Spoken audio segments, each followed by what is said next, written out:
Hello friends, wish you very very happy Navratri. आप सभी को नवरात्रि की हार्दिक शुभकामनाएं मेरी तरफ से। मैं हूं Ankita. Welcome to my channel. अब तो पढ़ लो। Okay, welcome. तो आज हमारा नवरात्रि का फर्स्ट डे है ना, तो आज से अगर जिस किसी ने पढ़ाई स्टार्ट ना की हो तो आज से भी वो पढ़ाई स्टार्ट कर दे, क्योंकि अभी हमारे पास टाइम बचा हुआ है। क्योंकि टाइम निकलने के बाद हमारे पास कुछ भी नहीं बचेगा। So let's start our studies. Okay, तो हमने अभी बिजनेस स्टडीज 12th क्लास, आप लोगों को मैंने बिजनेस स्टडीज में क्या पढ़ाया था लास्ट टाइम? प्रबंध। प्रबंध पढ़ाया था ना, व्यवसाय प्रबंध में। प्रबंध में क्या क्या होता है हमने प्रबंध की विशेषताएं देखी, उसके उद्देश्य देखे, उसके महत्व देखे। नेक्स्ट हमने क्या देखा? प्रबंध एक कला के रूप में है, एक विज्ञान के रूप में। कला के रूप में कैसे क्रिएटिव काम करते हैं, विज्ञान के रूप में कैसे साइंटिफिक काम करने सिद्धांतों से। अब एक नई चीज है, प्रबंध एक पेशे के रूप में। पहले बात तो पेशा होता क्या है, देखो पेशे का मीन्स मैं बता देती हूँ आप लोगों को। पेशे का मतलब होता है किसी कार्य को करना, भाई किसी कार्य में बहुत अच्छे से लगन से करना, उसमें महारत हासिल करना। एक डॉक्टर है, डॉक्टर क्या करता है? पेशे से क्या है? डॉक्टर है। वो लोगों की से क्या करता है? लोगों को दवाई देता है, लोगों को ठीक करता है। बट ठीक करने के बदले में वो पैसा भी तो लेता है, लोगों को सेवाएं दे रहा है, सेवा के बदले में पैसा भी तो ले रहा है। तो डेट इज पेशा। हाँ, टीचर है, मैं मेरा एग्जाम्पल आप लोगों को देती हूँ कि मैं आप लोगों को पढ़ा रही हूँ। तो पढ़ाने से क्या होगा? मेरे पढ़ाने से आप लोगों को वो ज्ञान मिल रहा है, बट मैं इस चीज मुझे भी वो कर रहा होगा ना, यानी कि पे कर रहा होगा आप लोगों को पढ़ाने के लिए। तो ये क्या है? पेशा। पेशे। और मैंने सबसे मेन बात, पेशे में क्या चीज होती है? पेशे में एक चीज होती है, पेशे में ये होता है कि जो व्यक्ति जिस पेशे से रिलेटेड है, जैसे डॉक्टर है और इंजीनियर है, टीचर है, वो किसी न किसी मान्यता प्राप्त संस्थान इंस्टीट्यूट से क्या होते हैं? डिग्री लिए होते हैं, कोर्स किए होते हैं। डॉक्टर है, उसे एमबीबीएस करना जरूरी है, इसलिए वो नीट देता है, नीट का एग्जाम देता है ना। हाँ, और नीट का एग्जाम देगा तब जाकर के वो क्या होगा? डॉक्टर बनेगा। नीट देगा, नीट में नीट क्लियर करेगा, नीट क्लियर करके कहाँ जाएगा? आगे क्लासेस में पढ़ने के लिए जाएगा, कॉलेज मिलेगा उससे अच्छा, फिर वो डॉक्टर बनेगा। Then teacher. टीचर क्या होता है? टीचर भी एंट्रेंस एग्जाम देता है ना, बीकॉम बीएससी जो भी कुछ वो अपना कर रहा है, अपना यूजी। उसके बाद वो क्या एग्जाम देगा? एग्जाम एंट्रेंस एग्जाम देना पड़ता है बीएड के लिए। तो बीएड का एग्जाम देगा तो फिर क्या करेगा? बीएड का एग्जाम देने के बाद उसे फिर एक बीएड का एग्जाम देने के बाद उसे क्या है? डिप्लोमा करना है, बीएड का करना है ना। तो उससे क्या? उसको डिग्री मिलेगी। तो पेशे वाले जो काम होते हैं, आप जैसे सीए का एग्जाम्पल ले लो, आप लोगों की बुक्स में सीए का ही एग्जाम्पल है। एनसीईआरटी ने हमें सीए का दे रखा है कि कोई भी चार्टेड अकाउंटेंट बनना चाहता है तो उसे क्या करना होगा? भारतीय चार्टेड अकाउंटेंट की परीक्षा उसे पास करनी होगी। परीक्षा अगर वो पास नहीं करेगा तो क्या होगा? वो चार्टेड अकाउंटेंट बन सकता है? नहीं बनेगा, उसे कोई डिग्री नहीं मिलेगी। सीए की आप लोगों को पता होना चाहिए, सीए की बहुत ज्यादा होती है सैलरी। और उसको क्या करना होता है? एक साल में सिर्फ एक डेट बैलेंस शीट तैयार करनी होती है ना। बैलेंस शीट आप लोगों ने भी की है, बैलेंस शीट। तो उसको बैलेंस शीट तैयार करने के उसका वो लाखों में, कई बार तो ऐसा होता है जो बहुत अच्छी मल्टीनेशनल कंपनी से, अंबानी वगैरह, अंबानी है ना, अडानी है, और भी जो बड़े बड़े ग्रुप्स हैं, उसमें क्या है?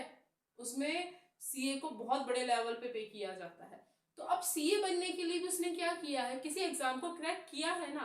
तो ऐसे हमें एग्जाम को क्रैक करके ही वो कोई काम कर सकते हैं। तो पेशेधारी व्यक्ति कौन होते हैं? जिन्होंने कोई डिग्री प्राप्त की हो। तो प्रबंध में अब पेशा, प्रबंध अब पेशे के रूप में कैसे? देखो, हमने सब बहुत सारी चीजें पढ़ी। प्रबंध कला के रूप में है, विज्ञान के रूप में, बट अब क्या है? प्रबंध एक पेशे के रूप में। लेकिन हम क्या प्रबंध को पेशे का रूप कह सकते हैं? चलो, उससे पहले हमें प्रबंध की क्या देखनी होंगी? विशेष वो पेशे की विशेषताएं, कि पेशा क्या होता है। देखो, पेशे के रूप में तो पेशे की विशेषताएं: भली भांति परिभाषित ज्ञान का समूह। भली भांति यानी कि इसमें क्या है? आपको सीए बनना है तो उसको आपको एग्जाम क्रैक करना होगा, डॉक्टर बनना है तो नीट का एग्जाम क्रैक करना होगा। तो भली भांति परिभाषित ज्ञान का समूह, इसमें क्या बहुत सारा ज्ञान होता है। इसमें परिभाषित यानी कि डिफाइन कर दिया गया है कि भाई इस चीजों को करके ही आप पेशेधारी व्यक्ति बन सकते हो। नेक्स्ट है अवरोधित प्रवेश। अवरोधित प्रवेश मतलब किसी भी पेशे में यानी कि डॉक्टरी में, वकील में, इंजीनियरिंग में, टीचर में क्या है, आपको एक परीक्षा पास करनी होगी, उसका एक क्राइटेरिया बना दिया, आप उस परीक्षा को पास किए बिना पेशेधारी व्यक्ति नहीं बन सकते हो। इसमें तो क्या है कि हमें सब चीजों का ज्ञान होना चाहिए, और इसमें क्या है, हमें अवरोधित प्रवेश है, मतलब कि परीक्षा के बिना हमें हम कुछ भी काम पेशेधारी व्यक्ति नहीं बन सकते। नैतिक आचार संहिता, इसमें क्या है, पेशे में आचार संहिता होती है। टीचर के लिए आचार संहिता क्या होती है कि भाई आप एक टाइम पीरियड के बाद नहीं पढ़ाओगे, दूसरी बात बच्चों को सही ज्ञान दोगे, है ना, उल फिजूल फालतू का बकवास ज्ञान टीचर नहीं देगा। डॉक्टर के लिए क्या आचार संहिता है, क्या है, नैतिक आचार संहिता, मतलब कि कुछ रूल्स बना दिए जाते हैं उनकी इंस्टीट्यूट से, उनके यानी कि जहां से उनको डिग्री मिल रही है वहां से कुछ रूल्स बना दिए जाते हैं उस पेशेवर व्यक्ति के लिए कि भाई आपको ये रूल्स फॉलो करने हैं तो करने ही हैं, आप है ना इसके अलावा कुछ और फॉलो नहीं करोगे तो क्या है, नैतिक आचार संहिता है। फिर आता है हमारा सेवा के उद्देश्य। देखो सेवा का उद्देश्य, पेशे में सेवा का उद्देश्य बहुत है। टीचर है, मैं टीचर हूँ, है ना, मैं आप लोगों को पढ़ा रही हूँ, आई एम ए ट्यूटर, और मैं आप लोगों को स्टडी करवा रही हूँ, मैं आप लोगों को फ्री में क्लासेस दे रही हूँ, ठीक है, तो मैं आपको क्या सेवा दे रही हूँ, आप लोगों को तो सेवा दे रही हूँ, मगर कोई और तो मुझे पे कर रहा है ना आपको पढ़ाने के लिए। ऐसे स्कूल में मैं पढ़ाती हूँ, स्कूल या कॉलेज में, तो मैं वहां तो बच्चों को पढ़ा रही हूँ, उनको उनके ज्ञान का क्या करूँ, उनके ज्ञान को बढ़ा रही हूँ, उनको आगे प्रोग्रेस की तरफ ले जाने के लिए उनको उनके साथ दिन रात मेहनत कर रही हूँ। बट उसके लिए मुझे स्कूल पे कर रहा है, कॉलेज पे कर रहा है ना, तो मुझे भी कुछ पैसा मिल रहा है। डॉक्टर क्या करता है, डॉक्टर भी मरीजों को देखता है, उनकी देखभाल करता है, उनको दवाइयाँ देता है, सेवा कर रहा है ना, बट उसे भी क्या है, उसे भी सरकार की तरफ से, हॉस्पिटल की तरफ से अच्छी खासी पे मिल रही है, सैलरी मिल रही है। तो ये क्या है, सेवा के उद्देश्य, इसमें सेवा के उद्देश्य का कोई क्राइटेरिया फिक्स नहीं है कि भाई सेवा के उद्देश्य की तो यही हो, नहीं। सेवा के हाँ कुछ लोग ऐसे होते हैं, मैं भी हूँ कि मैं भी फ्री में क्लासेस दे रही हूँ ना आप लोगों को। डॉक्टर कई बार क्या होता है कि फ्री में ही दवाइयाँ दे रहे हैं, लेकिन डॉक्टर फ्री में दवाई देगा तो इसका मतलब ये नहीं है, क्योंकि हम खुद जज करने लग जाते हैं, फ्री में दवाई दे रहा है तो जरूर कुछ ना कुछ काम होगा, कि जरूर कुछ ना कुछ काम से मतलब यानी अच्छी नहीं होगी, या तो बेकार दवाइयाँ दे रहा होगा या डॉक्टर ही खराब होगा। यही दिमाग में आता है कि हम जज करते हैं दूसरे को, तो हमें जज नहीं करना है। तो सेवा के उद्देश्य बहुत सारे होते हैं। अब आता है प्रबंध में पेशे की विशेषताएं, कि प्रबंध में पेशा कैसे हो सकता है। तो देखो प्रबंध में सबसे मेन बात, जो व्यक्ति पेशेवर है ना, पेशेवर है, मैं टीचर हूँ, हाँ मैं टीचिंग अच्छे कराती हूँ, नहीं कराती हूँ, और मैं मैनेजमेंट बहुत अच्छा कर लेती हूँ। डॉक्टर है, मैनेजमेंट बहुत अच्छा कर रहा है, उसको उस डॉक्टर के साथ साथ मैनेजमेंट भी देख रहा है, और भी चीजें हैं, बट उसके पास एक डिग्री है, तो वो क्या है, पेशेवर व्यक्ति है। बट प्रबंधक के पास कोई डिग्री नहीं होती, एक नॉर्मल इंसान है ना, वो भी प्रबंधक बना दिया जाता है, मैनेजर बना दिया जाता है उसके अच्छे काम से, उसकी अच्छी रेपुटेशन से। होटल में कोई व्यक्ति काम कर रहा है बहुत अच्छे सा, यानी कि उसको पहले जनरल मैनेजर के लिए लिया, जनरल मैनेजर के तौर पे काम कर रहा है, करता करता वो क्या है, मैनेजर बन गया। तो उसमें उस जनरल मैनेजर से मैनेजर बनने में जो उसने दूरी तय की है ना, सफर तय किया, वो साल भर का हो, 6 महीने का, 2 साल का, उसने अच्छा भी रेपुटेशन से किया है। हाँ एक लाइन, अगर ये जो मैंने जनरल मैनेजर से मैनेजर बनने तक वाला व्यक्ति बताया है ना, अगर ये पढ़ा लिखा नहीं है, मतलब इसने कोई डिग्री नहीं ले रखी है, सिर्फ बीए है, एमए है, बीएससी है, सिर्फ नॉर्मल स्नातक है, तो ठीक है भाई इसको बना दिया। लेकिन हाँ डॉक्टर है, इंजीनियर है, तब क्या होगा, तब कुछ नहीं होगा, तभी भी वो मैनेजर बन सकता है अगर बनना चाहे, तो उसे बनते नहीं है। अब देखो इसकी विषय की विशेषता, ज्ञान के व्यवस्थित समूह पर आधारित। देखो ज्ञान के व्यवस्थित, यहाँ पर तो क्या था, परिभाषित ज्ञान का समूह था, यहाँ व्यवस्थित ज्ञान पर ही आधारित होता है, कि मतलब कि यहाँ परीक्षा जब दी जाती है ना, किसी भी एग्जाम को पास करके हम पेशेवर व्यक्ति बनते हैं, तो यहाँ प्रबंधक को व्यवस्थित उनका ज्ञान रहता है कि हाँ ठीक है, हमें ये मैनेजमेंट करना है, हमें ये चीजें करनी है, दैट्स इट। प्रबंधक के लिए कोई डिग्री विशेष कानून रूप से अनिवार्य नहीं। देखो एक चीज और बता दूं मैं, इसमें ज्ञान के व्यवस्थित समूह पर आधारित परीक्षा पास करनी है प्रबंधक के लिए, यहाँ कोई डिग्री पास यानी कि परीक्षा पास नहीं करनी। दोनों में देखना, यहाँ पे तो क्या है कि उसका व्यवस्थित जो एक तरह से हमारा क्या है, एडजस्ट किया हुआ हमारा ज्ञान, हमारी नॉलेज है, वो उसने किस पे किया है, लोगों को देख करके लिया है ना। उसका ये नहीं है कि वही क्या है कि वो उसे डॉक्टर बनना था, इंजीनियर, उसके पास डिग्री है, नहीं, डिग्री नहीं है तो कोई दिक्कत नहीं। नेक्स्ट है हमारे पास कि प्रबंधक के लिए कोई डिग्री विशेष कानूनी रूप से अनिवार्य नहीं। प्रबंधक कोई भी व्यक्ति बन सकता है, उसके लिए क्या जरूरी नहीं है, कोई भी डिग्री जरूरी नहीं है कि भाई डॉक्टर की डिग्री हो या प्रबंधक की ही डिग्री हो, मैनेजर की degree, no, that is not okay. तो यानी कि उसके लिए कोई भी विशेष रूप से, कोई कानूनी रूप से कोई भी डिग्री आवश्यक नहीं है, कोई भी व्यक्ति प्रबंधक बन सकता है। घर में भी हम किसी को भाई काम के लिए मैनेजर बना देते हैं ना कि भाई यार घर में शादी है, मैंने आप लोगों को एग्जाम्पल दिया था कि शादी है तो शादी में भाई तो इतना कि मेरा बड़ा भाई है वो मेरे लिए ये काम करेगा कि मेरे घर में शादी में, छोटा भाई है ये काम करेगा, बहन ये काम करेगी, पापा ये काम करेंगे। तो ये सब अपने आपस में मैनेजमेंट कर रहे हैं ना। मैनेज का मीनिंग क्या था, मैंने प्रबंध का मीनिंग क्या बताया था, लोगों से कार्य करवाना, समूह में लोगों से कार्य करवाना व्यवस्थित रूप से। तो इसलिए इसके लिए किसी भी डिग्री की कोई आवश्यकता नहीं पड़ती है। फिर प्रबंधक के लिए कोई आचार संहिता नहीं। देखो जब प्रबंधक के लिए यहाँ तो क्या था, पेशेवर व्यक्ति के लिए आचार संहिता, नैतिक आचार संहिता का पालन करना जरूरी था, बट यहाँ प्रबंधक के लिए कोई भी नैतिक आचार संहिता का पालन नहीं करना, भले ही वो AIMA से हो।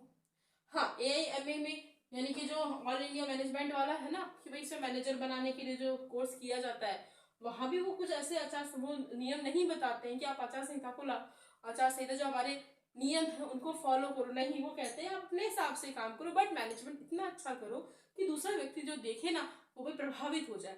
और इसमें क्या होता है, मेन चीज, कम समय में अच्छी चीजों का उत्पादन करके। अब हम क्या पढ़ रहे थे, मैनेजमेंट पढ़ रहे थे, किसमें पढ़ रहे थे, व्यवसायिक में।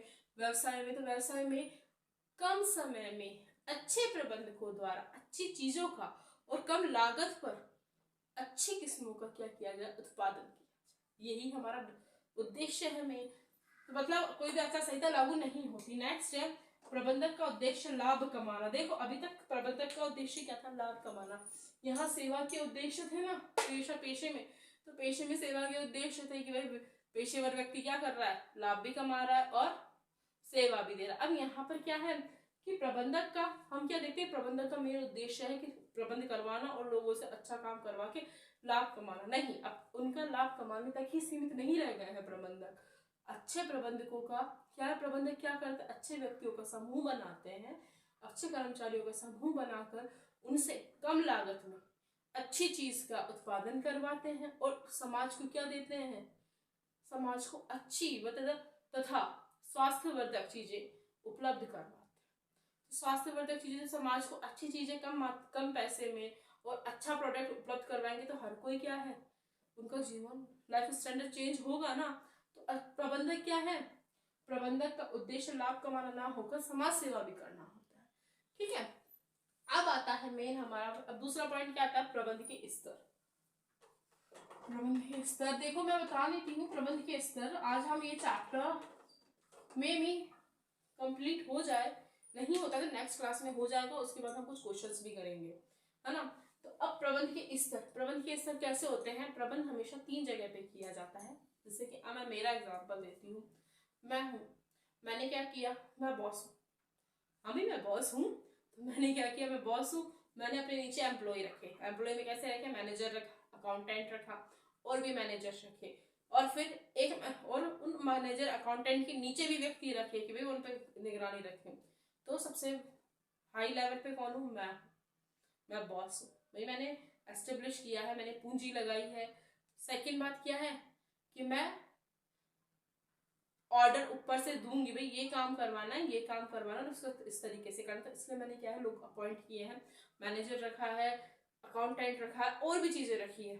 ठीक है, अब जो सेकंड लेवल पे आएगा, जो मिडिल लेवल पर आता है, वो मैनेजर होता है, अकाउंटेंट होता है, वो क्या करते हैं, वो मेरे ऑर्डर फॉलो करके अपने जो नीचे एम्प्लॉइज हैं उनसे काम करवाएंगे कि भाई इस चीज को इस तरह व्यवस्थित करो, इन रिकॉर्ड्स को इस तरीके से रखो, इन चीजों को इस तरीके से करो, तो वो अपने आप से काम करवाएंगे। अब जो लोअर लेवल पे आते हैं वो कौन होते हैं, फॉरमैन होते हैं, कर्मचारी होते हैं, पियोन होते हैं। मतलब कहने का मीन्स क्या है, उच्च स्तर पर क्या आते हैं, संगठन के साझेदार आ सकते हैं, और क्या आता है, मालिक आ सकता है।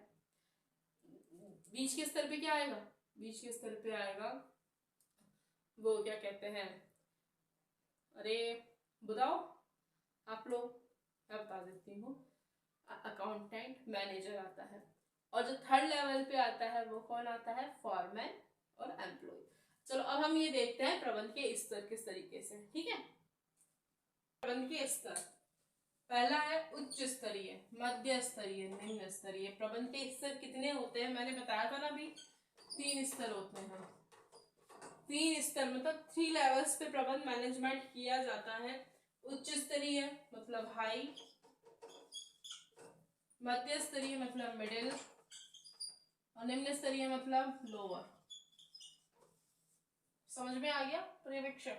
देखो उच्च स्तरीय में क्या आते हैं, वरिष्ठतम अधिकारी आते हैं, मतलब बड़े अधिकारी आते हैं, जिसमें मैंने भी बताया था कौन कौन आ सकता है, बॉस आ सकता है। मैंने एग्जांपल दिया ना कि भाई मैं बॉस हूँ, तो बॉस आ सकता है, मालिक, चेयरमैन जिसे कहते हैं, मुख्य कार्यकारी अधिकारी भी आ सकता है। क्या आ सकता है, मुख्य कार्यकारी अधिकारी, मुख्य प्रचालन अधिकारी। प्रचालन का मीनिंग होता है जो बिजनेस को रन करवा रहा है। ये नहीं है कि मैंने पैसा लगाया, मैं बॉस हूं तो मैं ही बिजनेस को, नहीं, जिनकी वजह से मुझे लाभ मिल रहा है वो तो मुख्य प्रचालन अधिकारी। प्रधान, प्रधान, प्रधान सुना है ना, गांव में सरपंच सरपंच के चुनाव होते हैं, प्रधान उप प्रधान के भी चुनाव होते हैं, तो दैट इज प्रधान। अच्छा मैं एग्जाम्पल सुना ही होगा, हम सबने देखी पंचायत, देखिए ना पंचायत वेब सीरीज, प्रधान जी हैं आई थिंक रघुवीर यादव, उन्होंने ही वो उस कैरेक्टर को प्ले किया प्रधान का। होती है नीना गुप्ता, बट वो उनके हस्बैंड क्या है, पति, प्रधानपति ही हैं, तो प्रधान दैट इज वो वाला प्रधान, वो वाले प्रधान और उप प्रधान। तो मतलब कि जो हम मैनेजमेंट जो करते हैं उसमें जो फर्स्ट लेवल आता है ना, जिसमें हम अपर लेवल कहते हैं, जिसको अपर मतलब सबसे ऊंचा लेवल है, उसमें क्या आएंगे, वरिष्ठ जो सबसे बड़े अधिकारी होते हैं, जैसे हम IAS IPS को मान लेते हैं, है ना। उनके नीचे कौन आते हैं, कौन आते हैं, SDM आते हैं। SDM के नीचे कौन आते हैं, पटवारी आते हैं। पटवारी के नीचे कौन आते हैं, क्लर्क वगैरह आते हैं ना। तो वैसे ही उच्च स्तरीय, फिर वरिष्ठतम अधिकारी। उच्च स्तरीय में क्या, वरिष्ठतम अधिकारी, चेयरमैन। वरिष्ठ अधिकारी में कौन कौन हो सकता है, चेयरमैन, मुख्य कार्यकारी अधिकारी, मुख्य प्रचारण अधिकारी, प्रधान उप प्रधान। बच्चों ध्यान रखना, 1 मार्क का क्वेश्चन पूछा जा सकता है कि उच्च स्तरीय प्रबंधक में, मध्य स्तरीय प्रबंधक में और निम्न स्तरीय प्रबंधक में से, या फिर इन तीनों में से कोई एक स्तर दे देगा और उसके में से पूछेगा कि इसमें से कौन सा व्यक्ति इस प्रबंध में काम आता है, इस स्तर में काम करता है। तो वैसे ही मैंने बता दिया उच्च स्तर में कौन काम करता है, वरिष्ठ अधिकारी में चेयरमैन, मुख्य कार्यकारी अधिकारी, मुख्य प्रशासन अधिकारी, प्रधान उप प्रधान। मध्य स्तरीय आ गया, मिडिल। ये क्या होता है, इसका और इसका बीच की कड़ी होती है, भाई यहां से इसको ऑर्डर फॉलो करने होते हैं, ऑर्डर मिलते हैं। यहाँ से क्या है, उच्च स्तरीय, ये लोग सब क्या है, इसको ऑर्डर देते हैं कि भाई मैनेजर साहब आ जाओ, मैनेजर साहब आप है ना ये बताओ कि ना हमारे बिजनेस में क्या चल रहा है, और आपको देखो ये काम करवाना है कि जो आपके नीचे के हैं उनसे आपको ये करवाना है कि अच्छा मैनेजमेंट करना, बोर्ड ऑफ डायरेक्टर्स की मीटिंग है, वो भी प्रॉफिट अब सही नहीं हो रहा, देखो प्रॉफिट का क्या, प्रॉफिट नहीं होने की और लॉस होने के क्या कारण है, तो वो सब क्या है, मध्य स्तरीय प्रबंधन। अब मध्य स्तरीय प्रबंधक के लिए कोई इन्होंने उच्च स्तरीय प्रबंधक को नहीं कहा कि हम बोनस देंगे, कि बोनस देंगे, तो आप मध्य स्तरीय प्रबंधक ने क्या किया, मैसेज कन्वे कर दिया, इंटैक्ट मैसेज पहुंचाया। तो पहले उच्च स्तरीय प्रबंधक से मध्य स्तरीय प्रबंधक को आदेश मिलते हैं, मतलब कि, और फिर मध्य स्तरीय प्रबंधक से निम्न स्तरीय प्रबंधक को आदेश जाते हैं। मध्य स्तरीय प्रबंधक किनसे आदेश प्राप्ति करते हैं, उच्च स्तरीय प्रबंधकों से, और किनको आदेश देते हैं, निम्न स्तरीय प्रबंधकों, क्योंकि इनके अंडर में आते हैं। तो देखो मध्य स्तरीय प्रबंधक में कौन आते हैं, मध्य स्तरीय प्रबंधक उच्च प्रबंध द्वारा नियंत्रण योजनाएं व्यू रचनाओं के क्रियान्वयन के लिए उत्तरदायी। मैंने बताया ना उच्च प्रबंध द्वारा, यानी इस प्रबंध के द्वारा, भाई आपको ही पता चला, मैं बॉस हूँ, मुझे पता चला कि वर्कर्स है ना काम नहीं कर रहे हैं, वो तो क्या कह रहे हैं कि हम तो स्ट्राइक पे जाएंगे, हमें पैसे, हमें अच्छी सैलरी नहीं मिल रही है, हमें ये नहीं मिल रहा, हमें वो नहीं मिल रहा। तो अब ये बात पहले तो कहाँ तक गई, मध्य स्तरीय प्रबंधक, इसने मुझे बताया कि मैम ना ऐसे ऐसे ये काम हो रहा है और ना मजदूर काम नहीं कर रहे, लेबर काम करने को तैयार ही नहीं, कह रही कि हमें सैलरी दो, हम तो स्ट्राइक पे जाएंगे, वो ये कह रही है। तो मैं क्या कहूँगी, ठीक है हम देखते हैं क्या कर सकते हैं। तो हमने क्या किया, हमारा भी प्रॉफिट लॉस का वो मंगाया, साथ में रिकॉर्ड मंगाया, ये तो रिकॉर्ड मंगाया, साथ में वर्कर्स का रिकॉर्ड मंगाया कि दिखाओ वर्कर्स क्या काम कर रहे हैं, किस तरीके से काम कर रहे हो, ये दिखाओ कहाँ लैकिंग आई है, कि कहाँ कमी आई है हमारे कामों में, मैं उस चीज़ों को चेक करूंगी। फिर मैं बताऊंगी कि देखो हम इस चीज़ को इस तरीके से चेंज करके करवाएंगे तो मजदूर काम करेंगे, वो स्ट्राइक भी नहीं करेंगे। हाँ ठीक है, हम मजदूरों को 2% सैलरी बढ़ा देते हैं, या मजदूरों को 2% हम बोनस दे देते हैं, तो उससे क्या होगा, मजदूरों को काम करने में इंटरेस्ट भी आएगा। तो ये ऑर्डर मैं किसको दे रही हूँ, मैं डायरेक्ट इनसे नहीं मिल रही हूँ। इनसे तो मैं जब मिलूंगी जब बीच का भी कोई काम का नहीं रहेगा। इनसे तो अभी मैं कहाँ मध्य स्तरीय को दे रखी हूँ, भाई तुम ये जाओ और मैंने देखो ये क्या है स्ट्रेटेजी बनाई है हमारे बिजनेस के लिए, इसको फॉलो करवाओ। तो इसको आदेश मिले मुझसे, इसने निम्न स्तर पे गया। निम्न स्तर में कौन आता है, फॉरमैन, पर्यवेक्षक। फॉरमैन वगैरह का आप लोगों ने सुना होगा, रेलवे वगैरह का एग्जाम चलते हैं, उसमें फॉरमैन के भी एग्जाम होते हैं, पर्यवेक्षक के भी होते हैं। पर्यवेक्षक को क्या बोलते हैं, ऑब्जर्वर बोलते हैं। ऑब्जर्वर, अब ये लेबर के पास गए, ये तो मजदूर वो क्यों कर रहे हो। तो इस तरीके से पहले तो क्या है, उच्च स्तर से काम, प्रबंध में हमेशा उच्च स्तर हाई लेवल से काम स्टार्ट होता है, हाई लेवल से फिर मिडिल पे जाएगा, मिडिल से किस पे जाएगा, निम्न स्तर पे जाएगा। तो इस तरीके से 3 स्तर पे काम होते हैं। तीनों स्तर पे काम हुए बिना प्रबंध नहीं किया जा सकता। तीनों स्तर पे काम अगर अच्छे तरीके से हो रहा है तो प्रबंध हमारा बहुत ही सुचारू रूप से चल रहा है। अब देखो एक डायग्राम मैं बना देती हूँ प्रबंध के लिए, वो आप लोगों को एग्जाम में बनाना है प्रबंध के स्तर के लिए। पहले तो इसका स्क्रीनशॉट लो, लो लो लो स्क्रीनशॉट मेरे साइड में अभी लो, स्क्रीनशॉट लीजिए इसको, ले लिया। अब मैं आपको एक डायग्राम बता देती हूँ प्रबंध के लिए।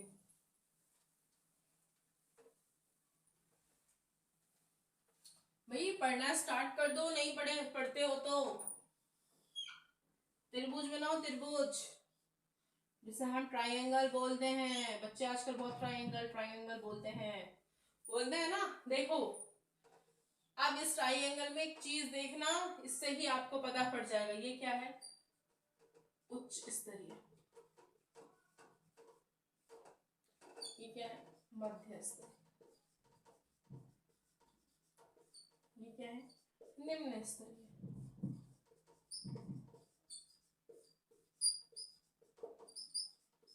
देखो, देख रहे हो ना, पढ़ो।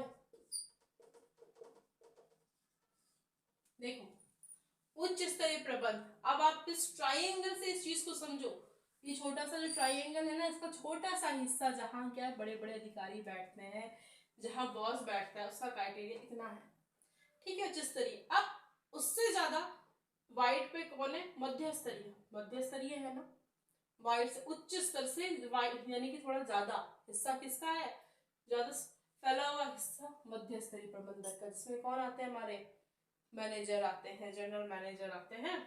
या अब उससे नीचे कौन आते हैं, हमारे निम्न स्तरीय, जैसे कि पर्यवेक्षक, फॉरमैन, हमारे वर्कर्स। तो इनका लेवल देखो, इनका देखो, इनका तो क्या एक तरीके से रेक्टेंगल भी नहीं है, स्क्वायर भी नहीं है, इनका वाइड एरिया हो रहा है। फिर मध्य स्तरीय में भी क्या है, इसका भी थोड़ा इससे थोड़ा कम, बट उससे थोड़ा ज्यादा क्षेत्र है। और उच्च स्तरीय प्रबंध का क्या है, सीमित क्षेत्र है, ठीक है। तो ये हमें क्या है, बनाना है एग्जाम में।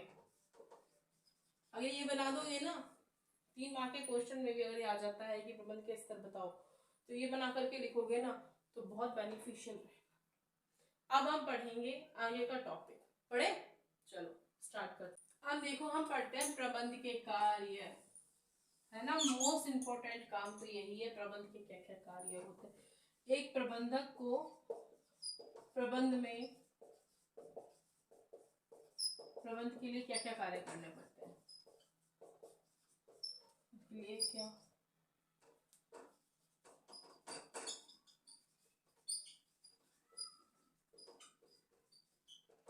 ठीक है।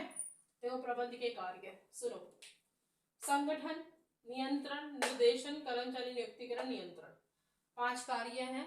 हाँ ये आप लोग कर सकते हो, ऊपर नीचे कर सकते हो, कोई दिक्कत नहीं है, लेकिन हाँ जितना हो सके इस तरीके से लिखोगे तो सही रहेगा। अब प्रबंधक क्या है, प्रबंधक भी तो एक मैनेजर ही तो है, एक व्यावसायिक संगठन में मैनेजर है, मैनेज कर रहा है। अब उसे मैनेज करने के लिए भाई उसको एक मैं बॉस हूँ, मैंने एक प्रबंधक रख लिया कि भाई सॉरी, कि भाई तुम्हें प्रबंध करना है। तो अब प्रबंधक क्या करेगा, पहले तो व्यक्तियों को इकट्ठा करेगा, उनका समूह बनाएगा, उनका संगठन बनाएगा, क्योंकि व्यक्तियों को इकट्ठा किए बिना वो कैसे प्रबंध कर सकता है। अकेला इतना बड़ा व्यवसायिक संगठन का, चाहे छोटा व्यवसाय हो चाहे बड़ा व्यवसाय हो, लेकिन वो अकेला प्रबंध नहीं कर सकता है। तो उसके लिए उसे क्या है, व्यक्ति चाहिए। तो व्यक्तियों का ग्रुप बनाएगा, व्यक्तियों का संगठन बनाएगा, संगठन बना करके उन व्यक्तियों से कार्य करेगा, तो वही क्या है, संगठन। तो प्रबंध का कार्य क्या है, प्रबंधक को संगठन बनाना आवश्यक है, 2 या 2 से अधिक व्यक्तियों को मिलाकर उसे एक संगठन बनाना है, संगठन बना करके ही उन्हें कार्यों को क्या देना, आदेश देने हैं, क्योंकि तभी हमारा प्रबंध है ना सुचारू रूप से चल पाएगा, तभी हम लाभ अर्जित कर सकते हैं। ठीक है, संगठन बना लिया। संगठन बनाने के बाद उसे नियंत्रण भी करना है। भाई व्यक्तियों को अगर नियंत्रण में, कंट्रोल में नहीं रखोगे तो क्या होगा, वो तितर बितर हो जाएंगे, मतलब वो अपने ही रूल्स चलाएंगे, अपनी ही मर्जी चलाएंगे। तो इसलिए हमने क्या किया, नियंत्रण में रखने के लिए उनको कुछ ड्यूटीज दे दी। तुम्हारी ड्यूटीज ये हैं, तुम्हारी ड्यूटीज ये हैं, और तुम्हें ना इस अधिकार क्षेत्र तक ही कार्य करना है, तुम्हें इस अधिकार क्षेत्र तक ही कार्य करना, उनके उत्तरदायित्व बांट दिए। ठीक है, तो वो क्या है, नियंत्रण। तो इससे क्या है, प्रबंधक का अपने अनुयायियों पर नियंत्रण भी रहेगा। इनमें अनुयायी आते हैं, प्रबंधक होता है ना, इसके नीचे अनुयायी आते हैं। निर्देशन, अगर प्रबंधक एक बार उसने पहली बार में ही संगठन बनाकर नियंत्रण निर्देशन सब कर दिया तो क्या सही है, क्या नहीं। प्रबंधक को बार बार निर्देशन देना पड़ेगा अपने एम्प्लॉइज को, अपने अनुयायियों को, कि भाई आज तुमने देख, वो प्रबंधक कभी भी अचानक से जा सकता है ना, उस जगह पर जिस जगह पर उसने अपने मजदूर लगा रखे, अपने अनुयायी लगा रखे हैं, सॉरी मजदूर नहीं, अनुयायी लगा रखे हैं, वहां पे वो किसी भी दिन जा सकता है। तो जाकर को देखता है कि भाई चीज सही नहीं है, व्यवसाय सही से नहीं चल रहा, सुचारू रूप से नहीं चल रहा है, तो उनको निर्देश देगा, निर्देशों की पालना करवाएगा कि भाई तुम काम करो, तुम्हें पैसे फ्री में बैठने के नहीं मिलते हैं। वाकई में किसी को भी पैसा फ्री में बैठने के नहीं मिलता है, तो फ्री में बैठने के नहीं मिलते हैं, काम करो। तुम ये काम क्यों नहीं करो, ये काम ऐसे पेंडिंग में पड़ा है, फर्म में ऐसा क्या हो रहा है कि फर्म हमारी लॉस में जा रही है, फर्म में हम ऐसा क्या कर रहे हैं कि फर्म हमारी प्रॉफिट में जा रही है। तो ये सारी चीजें, और वो निर्देश देगा, और निर्देशों का पालन अनुयायी को करना होगा। फिर क्या है, कर्मचारी नियुक्तिकरण। देखो, संगठन बना लिया संगठन, निर्देशन, नियुक्ति, नियंत्रण, ये सब है। कर्मचारी नियुक्तिकरण, कर्मचारियों की नियुक्ति भी कौन करेगा, प्रबंधक ही तो करेगा। हर किसी को तो वो कर नहीं सकता कि भाई आ जाओ मेरे व्यावसायिक फर्म में आओ, मेरी व्यावसायिक संस्थान में आओ, और मैं तुम्हें क्या करूंगा, नौकरी दूंगा, तुम मेरे नीचे काम करो, मैं तुम्हें पैसे दूंगा, मैं तुम्हें 20,000 सैलरी दूंगा। भाई 20,000, हर किसी को 20,000 थोड़ा दिए जा सकते हैं, वो उस चीज के लिए योग्य तो हो। तो कर्मचारी की नियुक्ति कौन करता है, प्रबंधक करता है। फिर कर्मचारी में देखिएगा भाई किस जगह पे काम कर सकता है। अगर अकाउंटेंट है तो उसको अकाउंट्स डिपार्टमेंट के लिए रखेगा, और क्लर्क है, अभी बहुत अच्छा टाइपिंग वगैरह कर सकता है तो उसको कंप्यूटर ऑपरेटर के लिए रखेगा, डाटा एंट्री ऑपरेटर के लिए रखेगा। बहुत अच्छा क्या है, स्पीच है, यानी उसकी बहुत अच्छा ट्रांसलेटर है, तो उसको क्या है, अपने फर्म में कोई बाहर से जो आएंगे उनको बोलने के लिए रखेगा ट्रांसलेट। तो इस तरह नियुक्ति कौन करता है, प्रबंधक करता है। प्रबंधक क्या देखता है, किस व्यक्ति में कौन सी योग्यता, उसको कौन सी योग्यता के अनुसार कार्य देना है, दैट्स इट। और अनुयायियों से प्रबंधक में ये भी होता है कि जो अनुयायी होते हैं ना, उनको अलग अलग योग्यता के हिसाब से अलग अलग उनको काम दे दिए, पर उनसे काम तो वो प्रबंधक का ही करवाएगा। मतलब वो जिस डिपार्टमेंट में उनको नियुक्ति दी गई है, उस डिपार्टमेंट में उन लोगों को क्या करना है, मैनेज करके रखना है। उन सब पे मैनेजमेंट कौन करेगा, प्रबंधक करेगा। फिर है हमारा नियंत्रण। संगठन, नियंत्रण, निर्देशन, कर्मचारी नियुक्तिकरण। नियंत्रण कहने का मीन्स ये है कि नियंत्रण तो होना जरूरी है। नियंत्रण नहीं होता किसी काम में तो कोई काम नहीं होता। हम घर में भी बच्चों पे अगर कंट्रोल नहीं रखते, आप लोगों पे आपके पापा मम्मी कंट्रोल नहीं रखते हैं, तो आप लोग भी पढ़ो नहीं। कुछ बच्चे होते हैं जिनको फ्यूचर की टेंशन होती है, कुछ बच्चे ऐसे होते हैं, अरे हो जाएंगे हम पास, एग्जाम टाइम में पढ़ लेंगे। अभी भी कर रहे हैं आप लोग, यही कर रहे हैं कि एग्जाम टाइम में पास हो जाएंगे, ऐसा नहीं होता। एग्जाम टाइम में पास हो गए तो कंपार्टमेंट आ जाएगी, कंपार्टमेंट आने पर क्या है, वापस उसका एग्जाम देना पड़ेगा, और फिर क्या होगा, हम फेल हो जाएंगे। तो इसलिए फेल नहीं होना, मैं पढ़ना, मैंने आपसे क्या कहा, शॉर्ट में, बट पूरा कंटेंट है इन क्लासेस में। और आपको मैं एक चीज और कह रही हूँ कि आप लोग को ये शॉर्ट्स नोट्स चाहिए, इनकी क्लासेस चाहिए, तो बिलीव योरसेल्फ नाम का क्या कीजिए, आप डाउनलोड कीजिए, उस पर देखिए, उस पर आपको क्लासेस मिल जाएंगे। आप उसको, वो पेड है मगर बहुत कम चार्जेस में है। सेकेंड बात कि मेरे चैनल अब तो पढ़ लो को आप लाइक कीजिए, सब्सक्राइब कीजिए, क्योंकि मेरे वीडियो पाने के लिए आपको लाइक और सब्सक्राइब तो करना पड़ेगा। तो मिलते हैं हमारे नेक्स्ट वीडियो में, ठीक है। और एक बार फिर से आप सभी बच्चों को, सभी उनके माता पिता को wish you very very happy Navratri. मिलते हैं हमारे वीडियो में, बाय।